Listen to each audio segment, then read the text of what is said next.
নমস্কাৰ বন্ধু বান্ধৱীসকল পুনৰবাৰ স্বাগতম জনাইছো এনএছ টিপছ এণ্ড ফাৰ্মিঙলৈ। বন্ধুসকল এতিয়া মই সেই ফাৰ্মখনলৈ গৈ আছো য'ত নেকি মই প্ৰায় 4 মাহ আগতে গৈছিলোঁ আৰু এটা ভিডিঅ' বনাইছিলোঁ। সেই সময়ত সেই ফাৰ্মখনত 3টা গাহৰি গাভিনী অৱস্থাত আছিল আৰু বাকীকেইটা সৰু সৰু আছিল। বৰ্তমান সেই ফাৰ্মখনৰ অৱস্থা কেনেকুৱা আছে, সেই গাহৰিবিলাক মানে যেটো গাভিনী অৱস্থাত আছিল পোৱালি দিছে না নাই আৰু বাকীকেইটা কিমান ডাঙৰ হ'ল, সেই সকলো কথাখিনি আপোনালোকক দেখুৱাম বুলি আজি আকৌ সেই ফাৰ্মখনলৈ গৈ আছোঁ। সেই ফ্ৰেণ্ডছ ভিডিঅ'টো আৰম্ভৰ পৰা শেষলৈকে চাই থাকিব।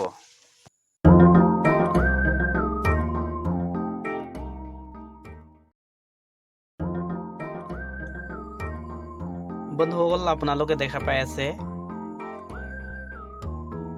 এতিয়া ৰাতিপুৱাৰ প্ৰায় 9টা বাজিছে আৰু দাদাই ফাৰ্মখন চাফা কৰি আছে। যেহেতু এই ফাৰ্মখনৰ আসল অনাৰ বৰ্তমান এই ফাৰ্মখনত উপস্থিত নাই, আজিকালি দাদাই এই ফাৰ্মখন মানে চাই ৰাতিপুৱা ফাৰ্মখন চাফা কৰা, দানা দিয়া, এইবিলাক কৰে। ফাৰ্মখন চাফা হোৱাৰ পিছত গাহৰিবিলাকক দানা দিয়া হ'ব।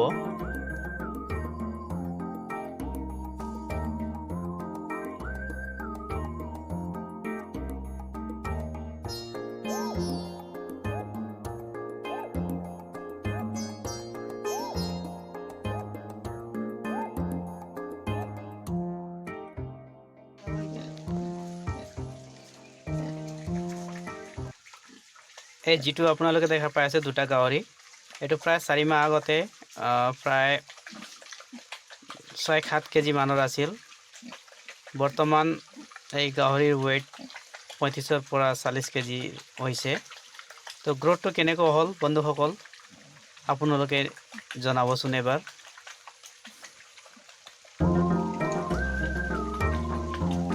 বন্ধুসকল আফ্ৰিকান সোয়াইন ফ্লু বিয়পাৰ কাৰণে গাহৰি পালকসকলে বিভিন্ন সমস্যাৰ সন্মুখীন হ'ব লগা হৈছে।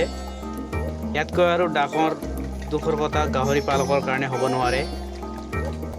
বন্ধুসকল আমি গাহৰি পালক হৈ চিন্তা কৰিব নালাগে, কিয়হে ধৰিব লাগে। 1-2 মাহ পাছত আগতে যেনেকুৱা গাহৰিৰ মাৰ্কেট চলি আছিল ঠিক তেনেকুৱা অৱস্থাত আহি যাব।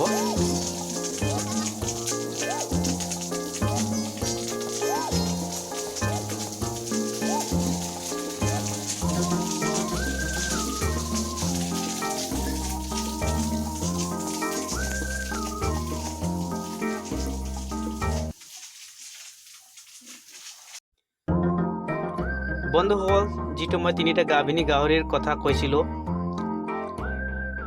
তো 3টাৰ ভিতৰত এটো এটা প্ৰথম হ'ল। এই গাহৰিজনীয়ে মাত্ৰ 4টাই পোৱালি দিছে। এটো কিয় হৈছে আপোনালোকে নিশ্চয় জানে চাগে। আপোনালোকে চাই লওক, এই মাকজনী বেছি শকত হোৱাৰ কাৰণে বেছি পোৱালি দিব পৰা নাই। এটো চাই লব পাৰিব।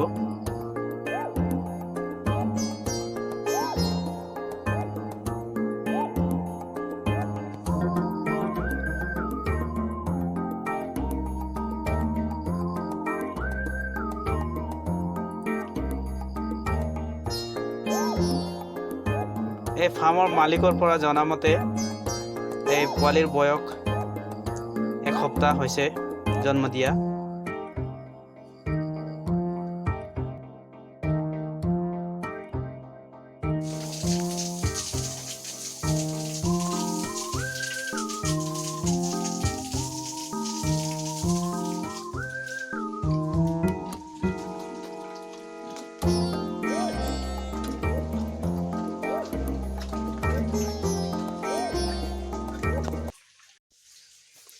আৰু ইয়াত আছে 2টাক একেলগে থোৱা হৈছে। ইয়াত বোলে এটাই 6টাকৈ পোৱালি দিছে। টোটাল ইয়াত 6টাকৈ 12টা পোৱালি আছে, আপোনালোকে চাব পাৰিব। ইয়াৰ পৰা জনা মতে এই পোৱালিবিলাকৰ বয়স 1.5 মাহ হৈছে বোলে। আৰু দুয়োটাই একে দিনতে মানে একে সময়তে পোৱালি দিছে বুলি মানে জনাইছে এই ফাৰ্মৰ মালিকে। তো আপোনালোকে জনাবচোন ডেৰ মাহ পোৱালিৰ গ্ৰোথ কেনেকুৱা হৈছে, কেনেকুৱা হ'ব লাগে।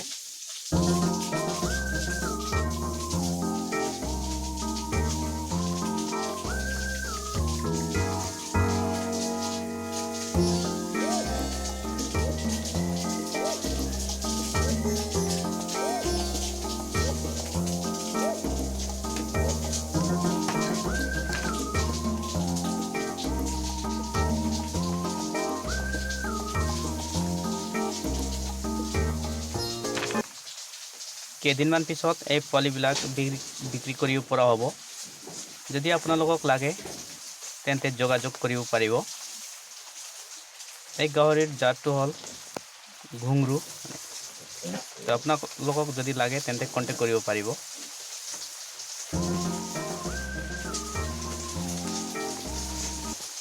যদি ভিডিঅ'টো চাই ভাল লাগে তেন্তে এটা লাইক কৰিবলৈ নাপাহৰিব। আৰু লগতে বন্ধুসকল, যিসকল বন্ধু বান্ধৱীয়ে অলৰেডি মোৰ চেনেলটো ছাবস্ক্ৰাইব কৰি থৈছে তেওঁলোকক অশেষ ধন্যবাদ। আৰু যিসকলে এতিয়ালৈকে ছাবস্ক্ৰাইব কৰা নাই তেওঁলোকেও ছাবস্ক্ৰাইব কৰিব বুলি আশা কৰিলোঁ।